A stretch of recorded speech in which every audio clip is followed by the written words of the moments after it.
പീതാംബരം കരവിരാജിതശംഖചക്രകൗമോദഗീ സരസിജം കരുണാസമുദ്രം രാധാസഹായമതിസുന്ദരമന്ദഹാസം വാതാലയേശമനിശം ഹൃദി ഭാവയാമി. നമസ്കാരം. സനാതനധർമ്മ സംഹിതകൾ പങ്കുവയ്ക്കാനുള്ള ചാനലായ നാദശ്രീയിലേക്ക് എല്ലാവർക്കും സ്വാഗതം. പ്രിയരെ, ഭാഗവതാമൃത പരമ്പരയിൽ രുക്മിണി സ്വയംവരമാണ് നമ്മൾ തുടങ്ങി വെച്ചത്. ശിശുപാലനുമായിട്ട് ഉള്ള വിവാഹം നിശ്ചയിച്ച് അത് നടത്താനുള്ള ഒരുക്കത്തിലാണ് രുക്മിണിയുടെ സഹോദരിയായ രുക്മി ശ്രമിച്ചു കൊണ്ടിരിക്കുന്നത്. എന്ത് തന്നെയായാലും അത് നടത്തണം, തൻ്റെ ഇഷ്ടം പോലെ നടത്തണം എന്ന നിർബന്ധപ്രകാരം രുക്മി ശ്രമിക്കും തോറും രുക്മിണിക്ക് വളരെ ദുഃഖമായി. ഒരു ബ്രാഹ്മണൻ ഇടപെട്ട് രുക്മിണിയുടെ സന്ദേശം കൈപ്പറ്റി ദ്വാരകയിൽ അത് ഭഗവാന് കൊണ്ടേ കൊടുക്കുകയാണ്. അപ്പോൾ ഭഗവാൻ സ്വീകരിച്ചു ബ്രാഹ്മണനെ.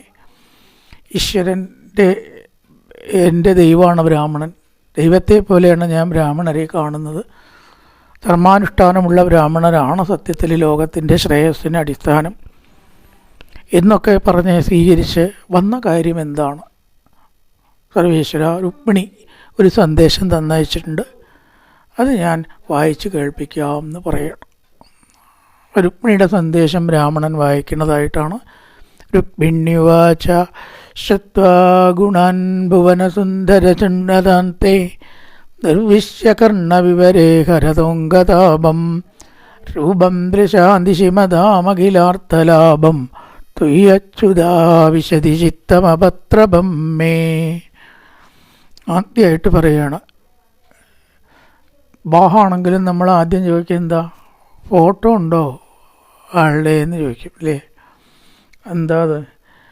എങ്ങനെയായാലും കാണാൻ കുറച്ച് ശരിയാവുക, എന്തൊക്കെ യോഗ്യതകളുണ്ടെങ്കിലും കാണാൻ എന്തെങ്കിലും ഏതെങ്കിലും ഒരു വൈരൂപ്യം ഉണ്ടാച്ചാൽ നമുക്ക് കുറച്ച് വിഷമം തന്നെയാണ്. സ്ത്രീയായാലും പുരുഷനായാലും ആഴ്ചയിൽ എന്തിരിക്കണമെന്നൊക്കെ നമ്മൾ ചോദിക്കുന്നുണ്ടെങ്കിലും ഫോട്ടോ ഉണ്ടോയെന്ന് പിന്നെ എന്തിനാ ചോദിക്കണം? അപ്പോൾ ആദ്യമായിട്ട് ചോദിക്കേണ്ടത് എങ്ങനെയുണ്ട് ആൾ എന്നാണ് അല്ലേ? എന്നിട്ട് മറ്റു കാര്യങ്ങൾ എല്ലാം വേണം. അപ്പം ഇവിടെ അതും പറയുന്നുണ്ട്.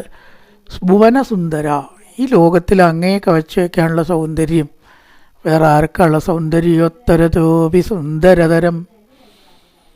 കട്ടേരിപ്പാട് എന്തിനോട് ഉപമിക്കണം എന്ന് ചിന്തിച്ചപ്പോൾ ഒന്നും കിട്ടിയില്ല അത്രേ. ഭഗവാനോട് കൂടി ഉപമിക്കാൻ അതുപോലെ സൗന്ദര്യമുള്ള വേറൊന്നും ഉണ്ടെങ്കിലല്ലേ പറ്റൂ. അനുപമിതം എന്ന് തുടക്കത്തിൽ തന്നെ പറഞ്ഞു സാന്ദ്രാനന്ദത്തിൽ. ഇവിടെ ഇതാ സൗന്ദര്യോത്തരതോപി സുന്ദരതരം എന്ന് മൂന്നാമത്തെ ശ്ലോകത്തിൽ രണ്ടാമത്തെ ദശകത്തിലും പറഞ്ഞു.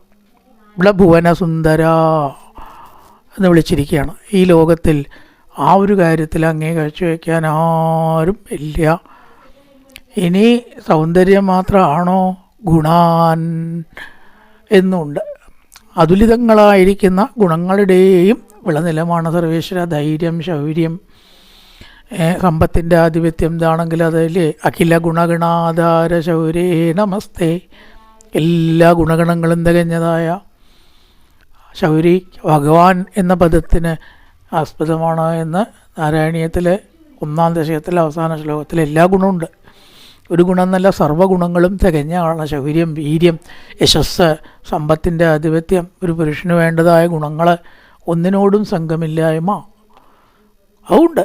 ഇതൊക്കെ ആയിട്ട് അഹങ്കാരിയാണെച്ചാലോ ദേഹാഭിമാനമുള്ള ആളെ രാവണനെ പോലെ. അവന് പൊക്കമുണ്ട്, പക്ഷേ ദേഹാഭിമാനിയാണ്. നിസ്സംഗത്വമില്ല, സ്ത്രീസംഗത്തിൽ താല്പര്യമുണ്ട്. ബാക്കി ഗുണങ്ങളൊക്കെ ഉണ്ടായിട്ട് കാര്യമുണ്ടോ എന്നാണെങ്കിൽ അതുമില്ല, അത് കാര്യമില്ല. ഇവിടെ ഗുണാൻ, നിസ്സംഗത്വമുണ്ട്. എല്ലാ ഗുണങ്ങളും കാണാനും നന്നതുകൊണ്ട് ഗുണാൻ ഭുവന സുന്ദര, അങ്ങയുടെ സൗന്ദര്യത്തെക്കുറിച്ചും ഗുണങ്ങളെക്കുറിച്ചും നിർവിശ്യകർണ വിവരേ ഹരതോംഗതാപം, എൻ്റെ ചെവികളെ കൊണ്ട് ഞാൻ പലരും പറഞ്ഞത് കേട്ടിരിക്കുന്നു. ഒരുപാട് ആൾക്കാർ, സജ്ജനങ്ങൾ, അസത്യം പറയാത്തവരെ, വല്ലവരെയും പറ്റി പറഞ്ഞത് കേൾക്കുക, അത് വിശ്വസിക്കുക, അങ്ങനെയല്ല. നാരദാദി മഹർഷികൾ അസത്യം പറയാത്തവർ, അനൃതം പറയാത്തവർ, അങ്ങേ അറിയണവർ. കേട്ടുപറയില്ല, അവർക്ക് അങ്ങേ അറിയാം. നേരിട്ട് ഇതുവരെ ബന്ധപ്പെടാൻ പറ്റാതിരുന്നുള്ളൂ.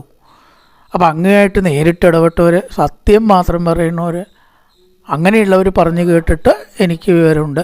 കർണവിവരേരഹരതൊങ്കതാപം. അങ്ങനെ എല്ലാവിധ ദുഃഖങ്ങളും അങ്ങയെപ്പറ്റി കേട്ടാൽ തന്നെ ഇല്ലാണ്ടാവുമെന്നാണ്. അതുകൊണ്ട് സർവേശ്വര രൂപം ദൃശാം ദിശിമതാമഖിലാർത്ഥലാഭം. കണ്ണിൻ്റെ ലാഭം എന്ന് പറഞ്ഞാൽ അങ്ങയെ കാണല. കണ്ണനെ കാണാത്ത കണ്ണെന്തിനാ? ആ കണ്ണുകൊണ്ട് വേറെ എന്തെങ്കിലും കണ്ടിട്ട് വല്ല കാര്യമുണ്ടോ? ദിശിമതാം അഖിലാർത്ഥലാഭം, കണ്ണിൻ്റെ ലാഭമായിരിക്കുന്ന അങ്ങയിൽ ഏ അച്യുത മമ ചിത്തം ആവിശതി അപത്രപം ആവിശതി. എല്ലാ ലജ്ജയും ഇല്ലാതെ, എനിക്ക് ആരോട് പറയാനും മടിയില്ല ഞാൻ കൃഷ്ണനിൽ ആകൃഷ്ടയാണെന്ന്. എന്താ ഇപ്പോൾ പറഞ്ഞ? ഏതെങ്കിലും ഒരാളെ അല്ലല്ലോ ഞാൻ ഇഷ്ടപ്പെട്ടിരിക്കണം. എല്ലാ നിലയ്ക്കും ത്രിഭുവനം അംഗീകരിക്കുന്ന ആളാണ്, ഈ ലോകമൊന്നുമല്ല.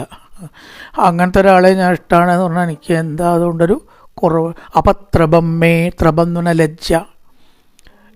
ആ ലജ്ജയില്ലാതെ എനിക്ക് ആരോടും പറയാൻ വിരോധമില്ല. ഞാൻ അങ്ങയിൽ അനുരക്തയാണ്. വേറൊരാളെ ഇനി ഞാൻ സ്വീകരിക്കാനും ഭാവമില്ല. അപത്രപം മേ, എല്ലാ ലജ്ജകളും ഇല്ലാതെ എൻ്റെ മനസ്സ് അങ്ങയിലേക്ക് ഇതാ വരികയാണ്. ഇതാണ് രുക്മിണി ഭഗവാനോട് പറഞ്ഞ അർത്ഥം. ഒരു സാധാരണ ഒരു ആൾ കൃഷ്ണനെ പറ്റി പറയുകയാണെങ്കിൽ ഈ അർത്ഥം ചേരും. ഒക്കെ രണ്ടർത്ഥമുണ്ട് ഈ ശ്ലോകത്തിന്. ഭാഗവതം പൊതുവെയൊക്കെ പല അർത്ഥങ്ങളാത്രേ ഒരു ശ്ലോകത്തിന്. ആ അർത്ഥം മാത്രമല്ല ഉള്ളൂ എന്നാണ്. ഇവിടെ സജ്ജനങ്ങൾ ഭഗവാനെ ഭക്തിയോട് കൂടിയിട്ട് ഭജിക്കുന്ന ഒരു ഭാവം എടുക്കാം. ശുദ്ധ്വാ ഗുണാൻ. എങ്ങനെയാണ് ഭക്തി ഉണ്ടാവുക? കേട്ടിട്ട്. ആദ്യത്തെ പടി ശ്രവണം. ശ്രവണം, കീർത്തനം, വിഷ്ണു സ്മരണം. ആ കീർത്തനത്തിൽ കൂടി കേട്ടിട്ട് ശ്രവണത്തിൽ കൂടിയിട്ടാണ് ആദ്യം ഒരാൾക്ക് ഭക്തി ഉണ്ടാവുന്നത്. ഗുണങ്ങളെക്കുറിച്ചും ഭഗവാന്റെ സൗന്ദര്യത്തെക്കുറിച്ചും മറ്റുള്ളവർ പറയുമ്പോൾ അത് കേട്ടിട്ട് സജ്ജനങ്ങൾക്ക് ഭക്തി ഉണ്ടാവും. എല്ലാ പരിധികളും ആരാൾ കാണുമോ കേൾക്കുമോ ഇതൊന്നും ഇല്ലാതെ ഭക്തൻ ഉറക്ക നാമം ചോദിക്കും. ലജ്ജയുണ്ടാവില്ല. എന്താ ഇയാൾക്ക് ഇങ്ങനെ ചെല്ലാൻ അല്ല കുഴപ്പമുണ്ടോ എന്ന് വല്ലവരും വിചാരിക്കും എന്നൊന്നും കരുതാതെ ആര് വിചാരിക്കുകയാണെങ്കിൽ ഋഭോഷനെന്നു ചിലർ ഭാവിക്കലും ചിലർ കളിപ്പാവയെന്നു പറയുന്നാകിലും.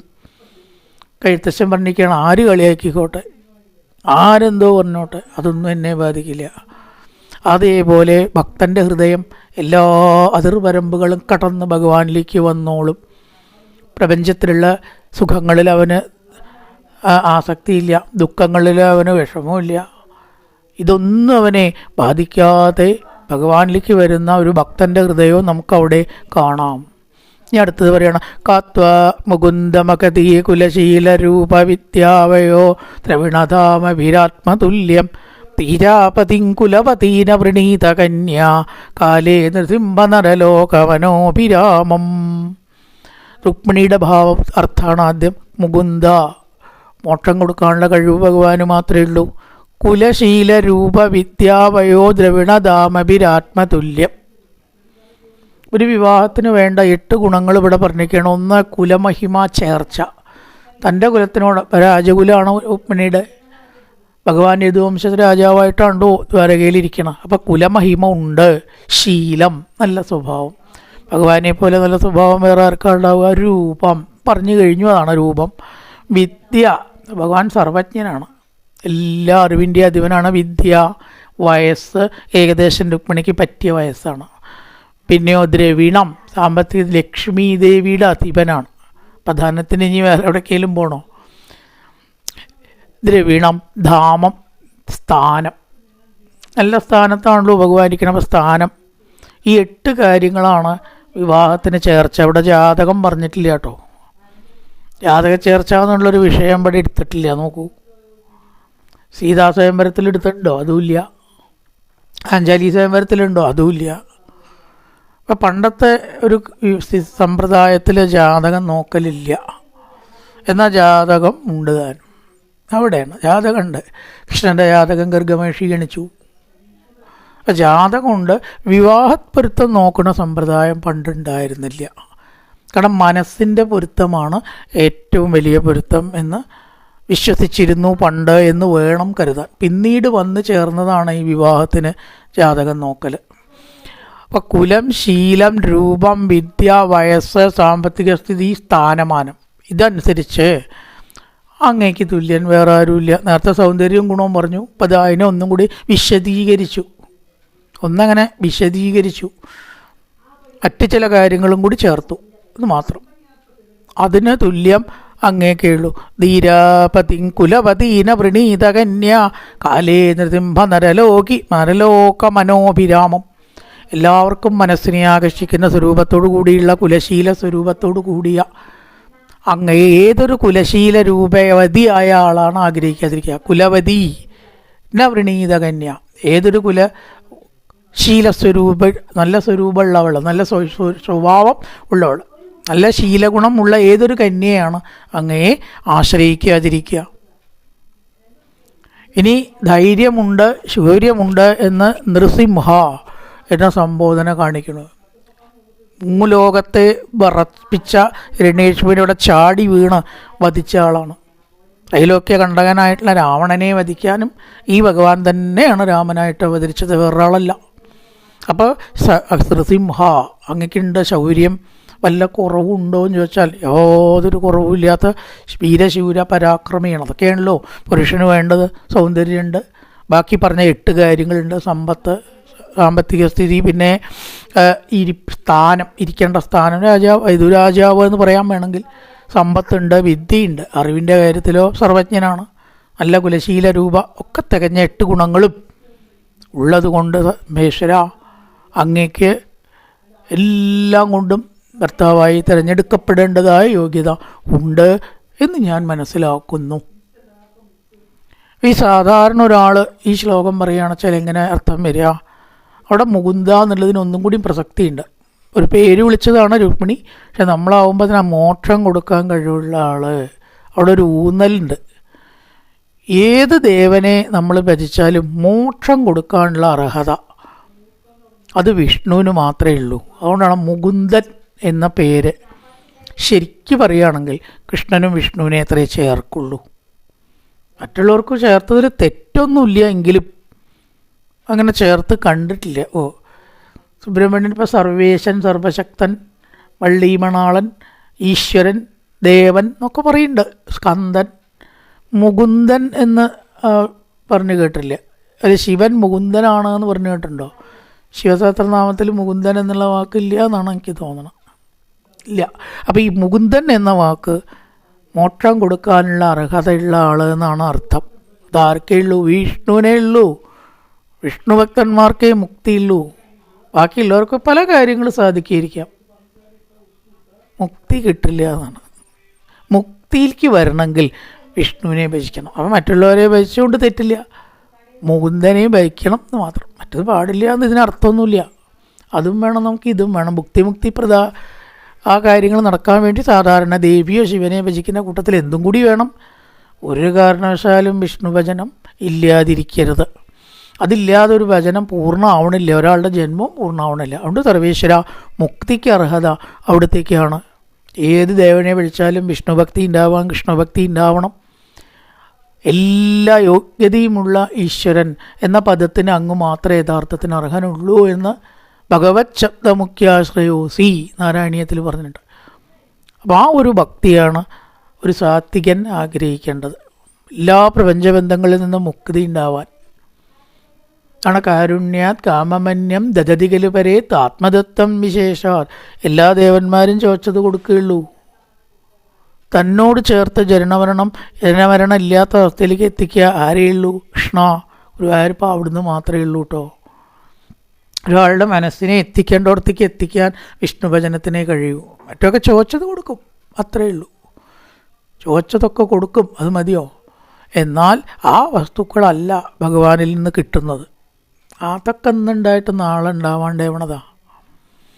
അപ്പോൾ ഈശ്വരനോട് കൂടി ചേരുക എന്നുള്ള ആ ഒരു മോക്ഷ പദത്തിലേക്ക് നമ്മളെ എത്തിക്കുന്നത് വിഷ്ണു ഭക്തിയാണ് എന്ന് നമ്മൾ പറയുന്നു. ഇനി മൂന്നാമത് തന്മേ ഭവാൻ കലു വൃത പതിരംഗജായ ആത്മാർമിതച്ച ഭവതോത്ര വിഭോ വിദേഹി മാ വീരഭാഗം അഭിമർശതു ചൈത്യാരാ കോമായുവൻ മൃഗപതേർ ബലിമംബുജാക്ഷ.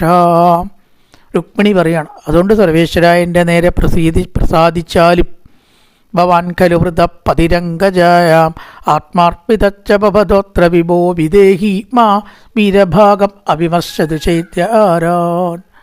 ഇവിടെ എൻ്റെ ജ്യേഷ്ഠൻ, ഞാൻ അങ്ങയിലേക്ക് സമർപ്പിക്കപ്പെട്ടതായിട്ടുള്ള ജീവനാണ്. ആ എന്നെ ശിശുപാലന് വിവാഹം കഴിച്ചു കൊടുക്കാൻ നിശ്ചയിച്ചിരിക്കുന്നു ഇവിടെ വീരഭാഗം. അങ്ങേക്ക് വെച്ചതായിട്ടുള്ള ഈ ഹവിർഭാഗം കുറുക്കൻ കൊണ്ടുപോകുന്നത് പോലെ, ദേവന്മാർക്ക് വെച്ച ഹവിസ് അല്ലെങ്കിൽ നിവേദ്യം കുറുക്കൻ കൊണ്ടുപോകുന്നത് പോലെ ആ ശിശുപാലൻ കൊണ്ടുപോകരുത്. ഗോമായുവൻ മൃഗപതേർ ബലിമംബുജാക്ഷ. ഗോമായു എന്ന ചെന്നായ. അങ്ങേക്ക് ആത്മാർപ്പിതശ്ച, അങ്ങേക്ക് വേണ്ടി അർപ്പിക്കപ്പെട്ടതായ വീരഭാഗം, ഹവിർഭാഗം എന്നർത്ഥം.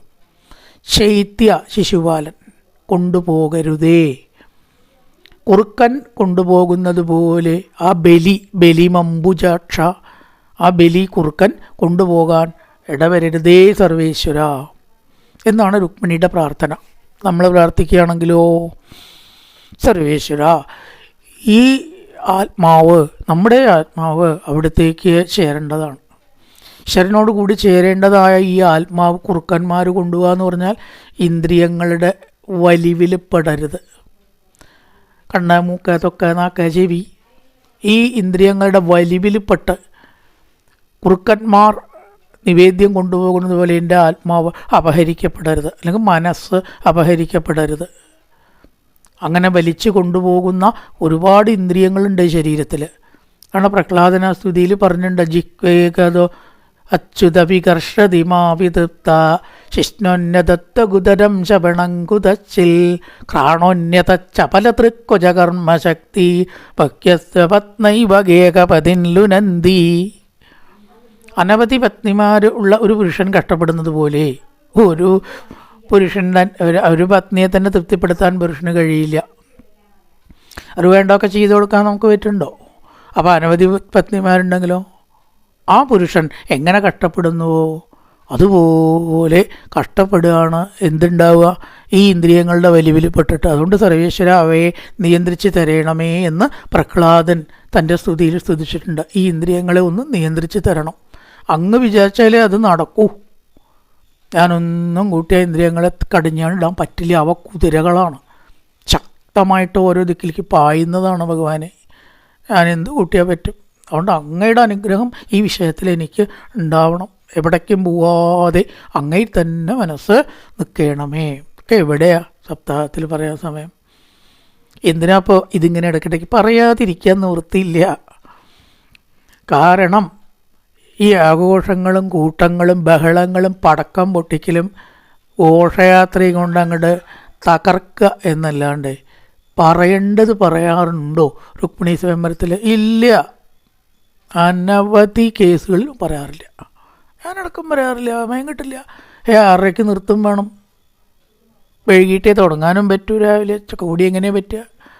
അതുകൊണ്ട് ഇതൊക്കെ പറയാനുള്ളതല്ലേ? ആലോചിച്ച് നോക്കൂ. ഇതല്ലേ കേൾക്കേണ്ടത്? ഇതല്ലേ പറയേണ്ടത്? ഒന്നുമില്ലാണ്ട് ആഘോഷം കൊണ്ട് എന്താ കാര്യം? അവിടെ ഞാൻ പറയാം, സപ്താഹത്തിൽ ഒരു വിധത്തിലും ഘോഷയാത്ര അരുത്. തെറ്റ്. അങ്ങനെയാണെങ്കിൽ അന്നത്തേക്ക് കഴിഞ്ഞിട്ട് എന്തെങ്കിലുമൊക്കെ കാട്ടിക്കൂട്ടാം. അന്നത്തെ ഭാഗമൊക്കെ കഴിഞ്ഞിട്ട് ആവാം. ഇവിടെ വായിക്കുമ്പോൾ അത്രയും മൂലശ്ലോകങ്ങളിൽ നിന്ന് ഇവരെ അകറ്റി കൊണ്ടുപോകണം. മഹാപാപം, മഹാപാപം, മഹാതെറ്റ്, നികൃഷ്ട പ്രവൃത്തി എന്ന് തന്നെ പറയാൻ പറ്റും.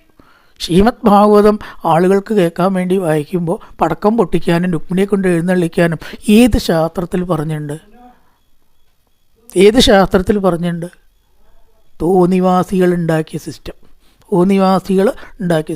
ദയവ് ചെയ്തിട്ട് അതിൽ നിന്ന് ഒരാൾ സപ്താഹത്തിലെങ്കിലും ഇതിന് മാറ്റം വന്നാൽ ഞാൻ ധന്യനായി.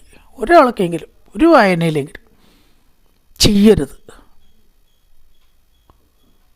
വർഷത്തിലൊരിക്കലോ അതിലും കുറഞ്ഞ സന്ദർഭത്തിലോ ഭാഗവതം കേൾക്കാൻ കിട്ടുന്ന സമയം ഘോഷയാത്രയ്ക്ക് പങ്കെടുക്കരുത്, ചെയ്യരുത്. ഭാഗവതത്തിൻ്റെ മുമ്പിൽ നിന്നിട്ടാണ് പറയണം, ചെയ്യരുത്.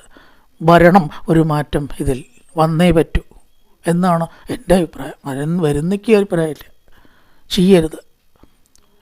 ഈ സ്വയംവര അധ്യായം നിങ്ങൾ കേൾക്കണം. നിങ്ങൾക്ക് വിവാഹം കഴിയണമെന്നുണ്ടെങ്കിൽ അതുകൊണ്ടേ കഴിയൂ.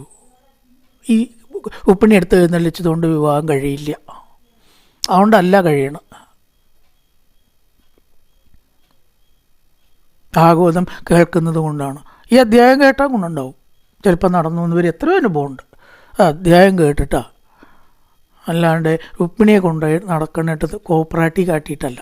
ദൻ പൂർത്തേഷ്ടദത്ത നിയമപ്രതദേവ വിപ്രകുർവർച്ചനാതിവിരലം ഭഗവാൻ പരേശ ആരാധിതോ യതി യഥാഗ്രചൈത്യപാണീം കണ്ണാതുമേ നദമഘോഷതുദാദയോന്യേ. ആ ഒരു സത്രത്തിൽ ഇങ്ങനെയൊക്കെ പറഞ്ഞപ്പോൾ ഒരുപാട് ആൾ കൈയടിച്ചു. ചിലർ നെറ്റി ചൊളിക്കുകയും ചെയ്തു. എല്ലാവരെയും കൈയടിച്ചു. കാരണം ഒരുപാട് ആൾക്ക് ഈ അഭിപ്രായം ഉണ്ടത് എൻ്റെ മാത്രം അഭിപ്രായമൊന്നുമല്ല. ഈ രുക്മിണി പറയുകയാണ്, ഞാൻ എന്തെങ്കിലും നല്ല കർമ്മങ്ങൾ ചെയ്തിട്ടുണ്ടെങ്കിൽ പൂർത്തേഷ്ടദത്ത നിയമപ്രത ദേവ വിപ്ര കുർവർച്ചനാദിഭി. രുക്മിണി പറയുകയാണ്, ഈ സൽക്കർമ്മങ്ങൾ 2 തരത്തിലുണ്ട്, പൂർത്തം എന്നും ഇഷ്ടം എന്നും. ഇഷ്ടം എന്ന് പറയണത് നമ്മൾ ചെയ്യുന്ന സൽക്കർമ്മങ്ങളുടെ ബലം നമുക്ക് ലഭിക്കുക എന്നതാണ്. പൂർത്തം എന്ന് പറഞ്ഞാൽ നമുക്കും കിട്ടും, അല്ലാത്തവർക്കും കിട്ടും. ഒരു വൃക്ഷം വെച്ചു, സൽക്കർമ്മമാണ്. കിണർ കുത്തി, അനവധി ആൾക്ക് വെള്ളം കൊടുത്ത സൽക്കർമ്മമാണ്. അതിൻ്റെ ഗുണം ആർക്കാ കിട്ടുക? ഈ കുഴിച്ചവർക്കും കിട്ടും, കിണർ കുഴിച്ചവർക്കും കിട്ടും, വെള്ളം കുടിക്കുന്നവർക്കും കിട്ടും, അല്ലേ? വൃക്ഷങ്ങൾ വെച്ചാൽ വൃക്ഷത്തിന് തണൽ അനുഭവിക്കുന്നവർക്കൊക്കെ അതിൻ്റെ ഗുണം കിട്ടും, ഇയാൾക്ക് പുണ്യവും കിട്ടും. അപ്പോൾ ചെയ്യുന്ന ആൾക്കും അല്ലാത്തവർക്കും ഗുണം കിട്ടുന്നതിനെയാണ് നമ്മൾ പൂർത്തം എന്ന് പറയുക. 2 നിലയ്ക്ക് 2 ഡയമെൻഷനിൽ അതിൻ്റെ ഗുണമുണ്ട്, ചെയ്യണവർ അനുഭവിക്കണവർ. ഇവിടെ ഇഷ്ടം എന്ന് പറഞ്ഞാൽ അങ്ങനെയല്ല. ഇഷ്ടത്തിൽ അവരോര് ചെയ്യണതിൻ്റെ ഗുണം അവരവർക്കേ കിട്ടും. ഒരാളെ ഏകാശി എന്ന് വെച്ചാൽ വേറെ ആൾക്ക് ഏകാശിയുടെ ഗുണം കിട്ടില്ല. ഒരാൾ നാമം ജപിച്ചാൽ വേറെ ആൾക്ക് ഗുണം കിട്ടില്ല, അത് അയാൾക്ക് തന്നെ കിട്ടും. കേട്ടാൽ ചിലപ്പോൾ ഗുണം കിട്ടും. കേൾക്കണോണ്ടൊരു ഗുണമുണ്ട്, അത് അയാളല്ലേ കേൾക്കണം. അതുകൊണ്ടാണ് ആ കേൾക്കണത് അയാളോ കൊണ്ടാണ്. അപ്പോൾ ഒരാൾ ചെയ്യണ കർമ്മം അവരവർക്ക് മാത്രം ഗുണം കിട്ടുന്നതാണ്. ഏകാദശ്യാദി വ്രതങ്ങൾ, ക്ഷേത്രദർശനം, ഇതൊക്കെ ചെയ്യുന്ന ആൾക്ക് തന്നെ ഗുണം കിട്ടും.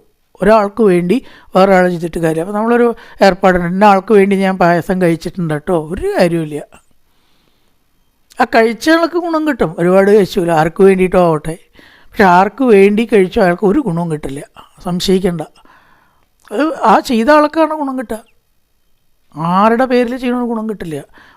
അമേരിക്കയിലിരിക്കുന്ന ആളുടെ പേര് പറഞ്ഞ് ഇവിടെ ഒരുപാട് ചെയ്യണ്ട, വെറുതെയാണ്. അവരവർക്ക് ചെയ്യണ ഗുണം അവരവർക്ക് കിട്ടുന്നതിനാണ് നമ്മൾ ഇഷ്ടം എന്ന് പറയുക. പൂർത്തം എന്ന് പറഞ്ഞാൽ അങ്ങനെയല്ല, അത് മറ്റുള്ളവർക്കും ഗുണം കിട്ടുന്നു. ഇങ്ങനെ ഏതെങ്കിലും സൽക്കർമ്മം ഞാൻ ചെയ്തിട്ടുണ്ടെങ്കിൽ എന്ന് പറയുകയാണ്, അതിൻ്റെ ബലമായിട്ട് എനിക്കിപ്പോൾ എന്ത് വേണം? ശിശുപാലാദികളുടെ കൈകളിൽ അകപ്പെടരുത്, അതാണ് വേണ്ടത്. ദമഘോഷസുതാദികൾ, ദമഘോഷസുതൻ ശിശുപാലൻ, എന്നെ തുടരുതേ.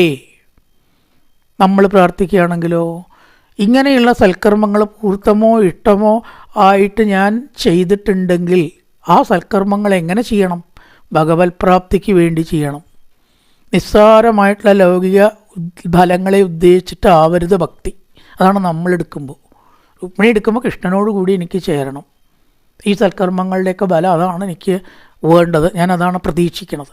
നമ്മൾ ഭജിക്കുമ്പോൾ ഇന്ദ്രിയങ്ങളുടെ അധീനതയിലാവാതെ വീണ്ടും വീണ്ടും ജനിക്കുകയും മരിക്കുകയും ചെയ്യുന്ന അവസ്ഥയെ പ്രാപിക്കാതെ നഷ്ടപ്പെടുന്ന വസ്തുക്കൾക്ക് വേണ്ടിയല്ല ഞാൻ ഈശ്വരനെ ഭജിക്കുന്നത്. ഒരിക്കലും നശിക്കാത്ത സ്ഥാനത്തിന് വേണ്ടിയാണ് ആവണം ഭക്തി എന്നാണ് നമ്മൾ എടുക്കേണ്ടത്. യഥാർത്ഥ ലക്ഷ്യം എന്താണ്? ഈശ്വരപ്രാപ്തി ഉണ്ടാവുക, ശാശ്വതമായിട്ട് ദുഃഖത്തിൽ നിന്ന് കരകയറുക. തൽക്കാലം കയറിയതുകൊണ്ട് കാര്യമില്ല. ഇനി അടുത്തതോ, ശോഭാവിനിത്വമജിതോദ്ഗനേ വിദർഭാൻ കുത്തമേത്യപുത്രനാപതിഭി പരീതാ ധർമ്മത്തേത്തമഗതേന്ദ്ര ബലം പ്രസക്യ മാം രാക്ഷസേന ബിജുനോദ്ഗ വീരശുൽക്കാം. അതിനുള്ള സന്ദർഭം പറഞ്ഞു കൊടുക്കുകയാണ്. അതുകൊണ്ട് സർവേശ്വര, നാളെ രാവിലെ എൻ്റെ കൂടെ അധികം സൈന്യങ്ങൾ ഉണ്ടാവില്ല. അമ്പലത്തിലേക്ക് തൊഴുകാൻ പോകുമ്പോൾ എന്നെ പിടിച്ചു കൊണ്ടുപോകുന്നതാവും സൗകര്യം. രാക്ഷസേന വിധിന, വിവാഹം 8 തരത്തിലുണ്ട് എന്നല്ല പറഞ്ഞു. രാക്ഷസം, പൈശാചികം, ആസുരം, ഗാന്ധർവം, ദൈവം, മാർഷം, ബ്രാഹ്മം, പ്രാജാപത്യം. ദൈവവും മാർഷവും ബ്രാഹ്മവും പ്രാജാപത്യവും നിശ്ചയിച്ച രീതിയിലുള്ള നടക്കലാണ്. ആസുരം, ഗാന്ധർവം, പൈശാചികം, രാക്ഷസം കുറച്ച് അസാധാരണമായിട്ടുള്ള വിവാഹങ്ങളാണ്. ഇവിടെ രാക്ഷസേന വിധി പിടിച്ചാണ് കൊണ്ടുപോവുക. നിശ്ചയിച്ച വിവാഹം രംഗത്ത് വന്ന് കുഴപ്പമുണ്ടാവാൻ സാധ്യത ഉണ്ടല്ലോ അവിടെ. പിടിച്ചാണ് കൊണ്ടുപോവുക. അതാണ് രാക്ഷസവിധി. ഇവിടെ അതേണ ചേരുള്ളൂ എന്ന് പറഞ്ഞു കൊടുക്കുകയാണ് രുക്മിണി. അങ്ങനെ ഇപ്പോൾ ചെയ്യാമല്ലോ, അതിന് വിധിയുണ്ട്. രാക്ഷസവിധി പ്രകാരം വിധിയുണ്ട് ക്ഷത്രിയന്മാർക്ക്. ക്ഷയന്മാർക്കേ ഉള്ളൂ ആ വിധി, എല്ലാവർക്കും ബാധകമല്ല. എന്നാൽ ക്ഷത്രിയ സ്ത്രീ ആയതുകൊണ്ട് നമുക്കത് പറ്റും എന്ന് പറയുകയാണ് രുക്മിണി. അത് രുക്മിണിയുടെ അർത്ഥം. നമ്മുടെ അർത്ഥമോ, ഭക്തന്മാർ അല്ലെങ്കിൽ ഭക്തകൾ ഭഗവാനെ ഭജിക്കുമ്പോൾ ചിലപ്പോൾ തടസ്സം ഉണ്ടാവും, ചിലപ്പോൾ പരിഹാസം കേൾക്കേണ്ടി വരും, ചിലപ്പോൾ എതിർപ്പ് നേരിടേണ്ടി വരും. ഇതൊക്കെ ഉണ്ടായിക്കോട്ടെ, എന്തുതന്നെയായാലും എൻ്റെ ലക്ഷ്യത്തിൽ നിന്ന് ഞാൻ മാറില്ല. ഞാൻ ചെയ്യണത് ശരിയാണോ എന്ന ബോധ്യമുള്ളിടത്തോളം ഞാൻ മാറില്ല. കളിയാക്കേണ്ട ഒരു കളിയാക്കും, വേറൊന്ന് ചെയ്യേണ്ട ഒരു വേറൊന്ന് ചെയ്യോട്ടെ. ഒരു രാക്ഷസവിധി വേണം അവിടെ. അച്ഛ മലയാളത്തിൽ പറയുകയാണെന്ന് വെച്ചാൽ കളിയാക്കണവരോട് പോയി പണി നോക്കാൻ പറയുക. അവർ എന്താ വെച്ചാൽ ചെയ്തോട്ടെ, തൻ്റെ ലക്ഷ്യത്തിൽ ഉറച്ചു നിൽക്കണം. അതാരെന്തൊക്കെ തടുത്താലും തരി. അവിടെയാണ് രാക്ഷസവിധി നമുക്ക്. ഇനി പറയുകയാണ്, അന്തപ്പുരാന്തരചരീം അനിഹത്യ ബന്ധം താമുദ്ധഹേ കഥമിതി പ്രവതാന്യുപായം പൂർവേത്വരത്യമഗതീ കുലദേവി യാത്ര യസ്യാംബികർണവദുർഗിരിജാമുപേയാൻ. രാക്ഷസവിധി പ്രകാരമാണ് ഇവിടെ ചേരുക എന്നാണ് അത് മുമ്പത്തെ ശ്ലോകത്തിൽ പറഞ്ഞത്. രാക്ഷസവിധിനോദ്വഹ, എങ്ങനെയാണ് നിശ്ചയിച്ച വിവാഹം മാറ്റുക? രാക്ഷസവിധി ഉണ്ടല്ലോ അതിന്. രാക്ഷസപ്രകാരം വിധിയുണ്ട്, രാക്ഷസ സമ്പ്രദായ പ്രകാരം. ആ വിധി അനുവർത്തിക്കുക. ഇവിടെ ഇപ്പം പറഞ്ഞത് എന്താ വെച്ചാൽ അതിനുള്ള സന്ദർഭം വ്യക്തമാക്കി. ക്ഷേത്രത്തിൽ പോകുമ്പോൾ ഗിരിജാമുപേയാത്, ഗിരിജയെ തൊഴുകാൻ പോകുമ്പോഴാണ് സന്ദർഭമാണ് ഈ ശ്ലോകത്തിൽ പറഞ്ഞത്. വിധിയാണ് നേരത്തെ പറഞ്ഞത്, ഇപ്പോൾ സന്ദർഭമാണ് പറഞ്ഞത്. അപ്പോൾ പിടിച്ചു കൊണ്ടുപോകുന്നതാവും നന്നാവുക. ഇവിടെ രണ്ട് കാര്യമുണ്ട്. ഒന്ന് കുലദേവി, പരദേവത എന്നൊരു സങ്കല്പം, അത് എല്ലാവർക്കും വേണം എന്നാണ്. എന്തെങ്കിലും ഒരു സങ്കല്പം നമുക്ക് ആ പരദേവത സ്ഥാനത്ത് വേണം. വിഷ്ണുഭക്തി ആയാലും ശിവഭക്തി ആയാലും രാമഭക്തി ആയാലും ഒക്കെ നടന്നോട്ടെ, അതങ്ങനെ നടക്കട്ടെ. പക്ഷെ ഒരു പരദേവത നമുക്കുണ്ടാവണം. ആ പരദേവതയെ നമ്മൾ വേണ്ട പോലെ ഉപാസിക്കും വേണം. കൊല്ലത്തിലൊരിക്കലോ വർഷം പൂവ തൊഴുക, പ്രാവശ്യം വഴിപാട് കഴിക്കുക, ഭജിക്കുക. ആ കുലദേവി യാത്ര എന്നത് രുക്മിണിക്ക് കൃഷ്ണനെ കിട്ടാൻ അത് വേണ്ടി വന്നു. എന്താ, കൃഷ്ണനെ ഭരിച്ചാൽ പോരെ? സാധാരണ തത്വപ്രകാരം യുക്തിപ്രകാരം അത് മതി. പക്ഷെ അങ്ങനെയല്ല, കുലദേവിയെ തൊഴുകാൻ പോകുന്നു. അത് മുടക്കിയിട്ടില്ല രുക്മിണി. കൃഷ്ണൻ വന്ന് രക്ഷിക്കുന്നവനും ഉണ്ടാണ്ടിരുന്നിട്ടില്ല. കൃഷ്ണൻ വന്ന് രക്ഷിക്കണമെങ്കിൽ ദേവിയുടെ അനുഗ്രഹം ഉണ്ടാവണം എന്നർത്ഥം. അല്ലെങ്കിൽ തടസ്സങ്ങൾ കൂടുതൽ ബുദ്ധിമുട്ടുകൾ വരും. അപ്പം അത് കുറയാനാണ് കുലദേവി യാത്ര. പിന്നെ അവിടെ പ്രഭാതത്തിലെന്നും പറഞ്ഞു, പൂർദേവിരത്തിമഗതി. അത് നമുക്ക് എങ്ങനെ എടുക്കുക? എപ്പോഴും ഈശ്വരഭജനത്തിന് പറ്റിയ സമയം രാവിലെ അല്ലെങ്കിൽ സന്ധ്യയ്ക്ക് ആണ്. ശരിക്കും രാവിലെയാണ് എന്നാണ് അധികം പറയണത്. സമയം കുറച്ച് ഉണ്ടാക്കുക, നേരത്തെ എണീക്കുക. ജീവിതത്തിലേക്ക് പ്രവേശിക്കുന്നതിന് മുമ്പ് അതാണ് കഴിയണം എന്നാണ്. നമ്മൾ തടസ്സം വരില്ല, അത് കൃത്യമായിട്ട് പൊക്കോളും. എന്താ കാരണം? ഉത്സാഹം നമുക്ക് രാവിലെയാണ് ഉണ്ടാവുക. രാത്രി കിടന്നുറങ്ങിയത് കൊണ്ടൊരു പുതിയ ഉത്സാഹം രാവിലെ കിട്ടും. ഈശ്വര കാര്യത്തിൽ ഈ ഉത്സാഹം വളരെ പ്രധാനമാണ്. തമോ ഗുണോ ക്ഷീണോ മാന്ദ്യോ വന്നാൽ ഏകാഗ്രത കിട്ടില്ല. പഠിക്കുമ്പോൾ എപ്പോഴാണ് പഠിക്കുക? രാവിലെ പഠിക്കണം. വൈകുന്നേരം സന്ധ്യയ്ക്കോ പഠിക്കില്ല എന്നല്ല, വേറെ സമയമില്ല. രാവിലെ പഠിച്ചാൽ കഴിയില്ല, അതുകൊണ്ട് അപ്പം പഠിക്കണമെന്നേ ഉള്ളൂ. ഏറ്റവും പറ്റിയ സമയം പഠിക്കാൻ രാവിലെയാണ്. ബുദ്ധി ഉത്സാഹത്തിൽ നിൽക്കണ സമയം രാവിലെ. പിന്നെ സന്ധ്യയ്ക്കൊരു ഓപ്ഷൻ വെച്ചിരിക്കണു. അതെന്തിന്? രാവിലെ സൗകര്യം ഇല്ലാത്തവർക്ക്, അത്രയേ ഉള്ളൂ. രാവിലെ സൗകര്യം ഇല്ലാത്തവർക്ക് പിന്നത്തെ ഓപ്ഷൻ സന്ധ്യയാണ്. രാവും പകലും കൂടുന്ന സമയം എന്ന് രണ്ടിലും വരുന്നു. ഒന്ന് പകൽ കഴിഞ്ഞ് രാത്രിയാണ്, മറ്റേ രാത്രി കഴിഞ്ഞ് പകലാണ്. അല്ലാണ്ട് നട്ടുച്ചയ്ക്ക് അതിനുള്ള സമയമായിട്ട് പറഞ്ഞിട്ടില്ല. ഉച്ചയ്ക്ക് ഗായത്രി ജപിക്കുക കേട്ടോ, അത് വേറെ വിഷയം. സാധാരണക്കാർക്ക് അല്ലാത്ത ഉപാസന ഉച്ചയ്ക്ക് പറഞ്ഞിട്ടില്ല. അത് ശരിയായ സമയമല്ല, അത് ആസുര സമയമാണ്. സൂര്യൻ ഉച്ചകോടിയിൽ ജ്വലിച്ച് നിൽക്കുമ്പോൾ ഏകാഗ്രത കുറയും. അപ്പോൾ സാവും പകലും കൂടി കുറച്ചിങ്ങനെ ഇരുട്ടുണ്ടാവും, എന്നാൽ വെളിച്ചങ്ങനെ ആയി ഇങ്ങനെ വരും വേണം ആ സമയം. സന്ധ്യ അല്ലെങ്കിൽ രാവിലെ, അപ്പോഴാണ് ഉപാസനയ്ക്ക് പറ്റിയ സമയം. അത് കഴിയുന്നതും ആ സമയത്ത് ഈ ജപപാരായണങ്ങളോ ധ്യാനമോ എന്തൊക്കെ വെച്ചാൽ നടത്തുക. അത് നമ്മുടെ അർത്ഥം.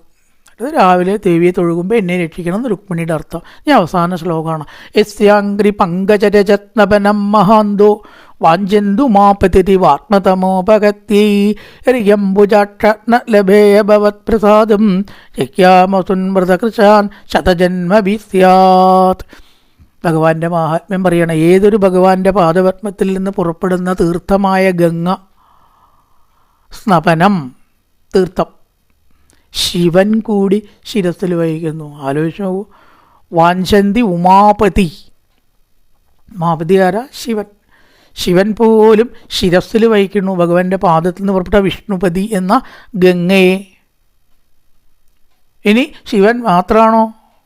ഉമാപതി ഇവ ശിവനെ പോലെ. ശിവനും ഭജിക്കുന്നു, ശിവനെ പോലെ അനവധി ആളുകളും ആ പാദതീർത്ഥം വഹിക്കണം. ഭഗവാന്റെ പാദതീർത്ഥം വഹിക്കുന്നുണ്ട് അനവധി ആളല്ലേ. അകാല മൃത്യുഹരണം, സർവവ്യാധി നിവാരണം, സമസ്ത പാപക്ഷേകരം, ശ്രീകൃഷ്ണപാദോദകം, ശുഭം മഹാബലി. ആ ഭഗവാന്റെ പാദം ഇങ്ങോട്ട് കഴുകിയിട്ട് തീർത്ഥം തളിച്ചു എല്ലാവരുടെ മേലും. ധർമ്മോത്തര ഭഗവാന്റെ പാദം കഴുകി അക്ഷോപലക്ഷ ആൾക്കാരുടെ മേലിക്കൊക്കെ ആ തീർത്ഥം തളിച്ചു. ഭഗവത് പാദതീർത്ഥം എത്ര ആൾക്കാരാണ് ശിരസാവഹിക്കാൻ ആഗ്രഹിക്കുന്നത്. എത്ര പേരത് വഹിച്ചിട്ട് പാപത്തെ അകറ്റുന്നു. ജന്മജന്മാന്തരങ്ങളിലുള്ള പാപത്തെ, രോഗത്തെ അകറ്റുന്നു. അപ്പം ശിവനെ പോലെ എന്നാണ്. ഉമാപതി ജീവ, ശിവനും പിന്നെ ശിവനെ പോലെയുള്ളവരും ഏതൊരു ഭഗവാന്റെ പാദതീർത്ഥമാണ് ശിരസിൽ വഹിക്കുന്നത്. ആ ഭഗവാന്റെ പ്രസാദം എനിക്ക് നേടിയേ പറ്റൂ. എറിയംബുജാക്ഷണ ലഭേയ ഭവത് പ്രസാദം. അത് ലഭിച്ചില്ലെങ്കിൽ ന ലഭേയ, ഞാൻ എൻ്റെ ജന്മത്തെ അവസാനിപ്പിക്കും. എനിക്ക് വേറെ ഓപ്ഷനൊന്നുമില്ല. വ്രതക്ക ജന്മബിസ്യാൽ, വ്രതങ്ങളെടുത്ത് ഭക്ഷണം ഉപേക്ഷിച്ച് എൻ്റെ ശരീരത്തെ അങ്ങോട്ട് വെടിഞ്ഞു എന്നേ വരൂ. എന്നാലും ഞാൻ ശിശുപാലൻ്റെ കൈകളിൽ അകപ്പെടില്ല. ഇത് നമ്മൾ പറയുകയാണെങ്കിലോ, ഭഗവത് പാദതീർത്ഥം ശിരസ്സിൽ വഹിക്കുക. ഈ ജന്മത്തിൽ ഒരു ഉപാസനയുടെ ബലം കണ്ടില്ലെങ്കിൽ അവിടെ നമ്മൾ നിർത്തില്ല. സമയമായിട്ടില്ല എന്നർത്ഥേനുള്ളൂ, വീണ്ടും തുടരണം. ഇതിൽ ഇവിടെ ശുചീനാം ശ്രീമതേ ഗേഹേ യോഗപൃഷ്ടോപി ജായതേ. അർജുന, യോഗങ്ങളോ ധ്യാനത്തിനോ ആത്മീയമാർഗത്തിനോ പുരോഗതി ഇല്ലാത്തവർ ഒരിക്കലും അധപ്പതിക്കില്ല. പുരോഗതി ഇല്ല എന്ന് വച്ചിട്ട് വേണ്ടാന്ന് വെക്കണ്ട. അടുത്ത ജന്മം ശുചീനാം ശ്രീമതാംഗേഹേ അഭിജായതേ. നല്ല ഗൃഹങ്ങളിൽ ജനിക്കണു. കൂടുതൽ ഉപാസന ശക്തിയാക്കി പുരോഗതി അവർക്കുള്ളതാണ്. അതിന് സംശയമൊന്നുമില്ല. ഇന്നത്തെ ചിലപ്പോൾ നാളെ ഈന്ന് വരും. പുരോഗതി ഇല്ല എന്ന് വിചാരിച്ചിട്ട് അത് ശ്രേയോമാർഗമല്ല എന്നോ അബദ്ധമുള്ള ആണ് എന്നോ അർത്ഥമില്ല. പുരോഗതി ഉണ്ടാവും. ചിലപ്പോൾ പുരോഗതി കുറഞ്ഞു എന്ന് വരും. അതുകൊണ്ടൊന്നും അത് നിർത്തേണ്ടതല്ല. താമസമുണ്ട് എന്നേ അർത്ഥമുള്ളൂ, ഇല്ല എന്ന അർത്ഥം ഒരിക്കലും ഇല്ല.